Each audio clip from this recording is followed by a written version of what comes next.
నమస్తే. గతంలో ఎప్పుడూ చూడని విపత్కర పరిస్థితులను వైసీపీ చూస్తోంది. గత ఎన్నికల్లో ఓడిపోయిన దగ్గర నుంచి ఆ పార్టీ గడ్డు కాలాన్ని ఎదుర్కొంటోంది. 151 స్థానాలలో ఘన విజయం సాధించిన ఆ పార్టీ 2024 ఎన్నికల్లో కేవలం 11 స్థానాలకు పరిమితమైంది. 175 అసెంబ్లీ స్థానాలకు గాను కూటమి ఏకంగా 164 ఎమ్మెల్యే సీట్లను కైవసం చేసుకుంది. అధికార వైసీపీ కేవలం 11 స్థానాలలో మాత్రమే విజయం సాధించింది. వైసీపీ కీలక నేతలు, మంత్రులు ఈ ఎన్నికల్లో ఘోరంగా ఓడిపోవడం జరిగింది. 11 సీట్లలో మాత్రమే విజయం సాధించి ప్రతిపక్ష హోదా కూడా సాధించలేకపోయింది. 4 పార్లమెంటు స్థానాలకు మాత్రమే ఆ పార్టీ పరిమితమైంది.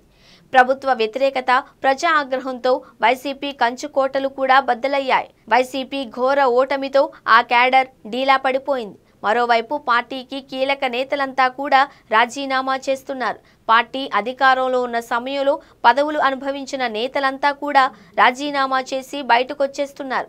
పార్టీలో నంబర్ 2గా ఉన్న విజయసాయిరెడ్డి సైతం ఇటీవలే పార్టీతో పాటు తన రాజ్యసభ పదవికి సైతం రాజీనామా చేస్తున్నట్లు ప్రకటించారు. పార్టీ నుంచి వెళ్లేవారు తప్పిస్తే పార్టీలోకి వచ్చే నేతలెవ్వరూ కనిపించడం లేదు.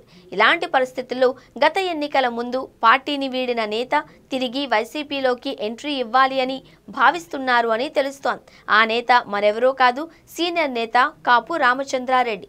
గత సార్వత్రిక ఎన్నికల ముందు ఆయన వైసీపీని వీడి బీజేపీలో చేరారు.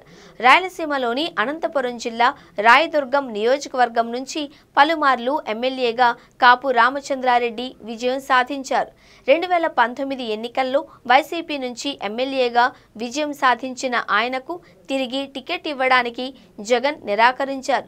దీంతో ఆయన వైసీపీకి రాజీనామా చేశారు. వైసీపీకి దూరమయ్యాక కాపు రామచంద్రారెడ్డి కాంగ్రెస్లోకి వెళ్లేందుకు ప్రయత్నించారు. కానీ రాష్ట్రంలో కాంగ్రెస్ పరిస్థితి ఏమాత్రం మెరుగుపడకపోవడం, అదే సమయంలో బీజేపీ, టీడీపీ, జనసేన పొత్తు కుదరడంతో ఆయన బీజేపీలోకి ఫిరాయించారు. గత ఎన్నికల్లో ఏపీఐఏసీ కార్పొరేషన్ చైర్మన్గా ఉన్న మెట్టు గోవిందరెడ్డి రాయదుర్గం నుంచి వైసీపీ తరపున పోటీ చేసి ఓడిపోయారు. టీడీపీ నుంచి కాల్వ శ్రీనివాసులు ఇక్కడ విజయం సాధించారు. ఓడిపోయిన తర్వాత మెట్టు గోవిందరెడ్డి పార్టీలో పెద్దగా యాక్టివ్గా లేరు. మెట్టు గోవిందరెడ్డి బెంగళూరులో ఉంటూ వ్యాపారాలు చూసుకుంటున్నారు. పార్టీ కార్యక్రమాలలో సైతం పెద్దగా పాల్గొనడం లేదు. దీంతో పార్టీ క్యాడర్ తీవ్ర నిరాశలో మునిగిపోయింది. ఇదే సమయంలో కాపు రామచంద్రారెడ్డి సైతం తిరిగి వైసీపీలో చేరాలి అని చూస్తున్నారు అనే ప్రచారం జరుగుతోంది.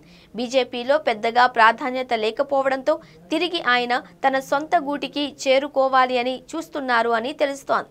జగన్తో తనకున్న సాన్నిహిత్యం కారణంగా ఆయన తిరిగి వైసీపీలో చేరాలి అని చూస్తున్నట్లు సమాచారం. అన్ని అనుకున్నట్లు జరిగితే జగన్ జిల్లాల పర్యటన సమయంలో ఆయన వైసీపీ తీర్థం పుచ్చుకునే అవకాశాలు కనిపిస్తున్నాయి.